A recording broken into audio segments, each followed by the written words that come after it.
গত সংসদে গত 2 দিন আগে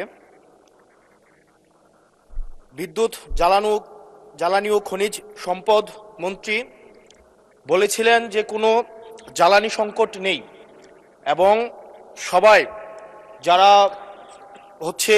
তেল সংগ্রহ করতে যাচ্ছে তারা যথাযথভাবে তাদের সেবা স্থান থেকে পাচ্ছে।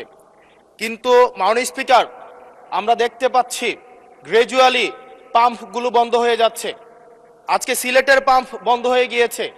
আমরা দেখছি যে রাস্তাতে লাইনের গাড়ির দীর্ঘ সারি এবং আমরা বারবার করে দেখতে পাচ্ছি যে সবাই প্রত্যাশিত সেবা পাচ্ছে না। এবং কিন্তু দুঃখজনক বিষয়, সরকার এই বিষয়টি এড়িয়ে যাচ্ছে এবং মন্ত্রী এই প্রবলেমটি অ্যাকনোলেজ করার পরিবর্তে মন্ত্রী আগের মতো আমরা যেভাবে অ্যাভয়েড অফ প্রবলেম মাননীয় সদস্য প্রবলেম যেভাবে আমরা অ্যাভয়েড করে যেতাম, মন্ত্রীদের মধ্যে এক ধরনের প্রবণতা দেখা যাচ্ছে যে তারা প্রবলেম অ্যাভয়েড করছে। আমার মন্ত্রী মহোদয়ের কাছে প্রশ্ন, উনি কি দেখতে পাচ্ছেন না যে গাড়ির দীর্ঘ সারি এবং গ্র্যাজুয়ালি যে পাম্পগুলো বন্ধ হয়ে যাচ্ছে, সেবা কার্যক্রম বিঘ্নিত হচ্ছে, স্কুল বন্ধ হয়ে যাচ্ছে? সেই জায়গাতে উনি কবে নাগাদ এই সমস্যাগুলোর যথাযথভাবে উনি সমাধান দিবে এবং উনি প্রবলেমটি অ্যাকনোলেজ করবেন কিনা? ধন্যবাদ মাননীয় স্পিকার। মাননীয় মন্ত্রী।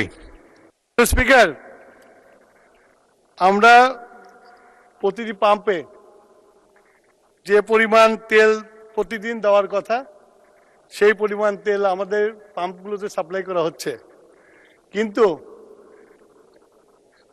ইরান ঘটনার পর থেকে হঠাৎ করে বিক্রি বেড়ে গেছে। বিক্রি বাড়া যাওয়ার ফলে যে পেট্রোল পাম্পে যে পরিমাণে তেল দিতাম 1 দিন 1.5 দিন লাগতো বিক্রি করতে, এখন 2 ঘন্টায় শেষ হয়ে যায়।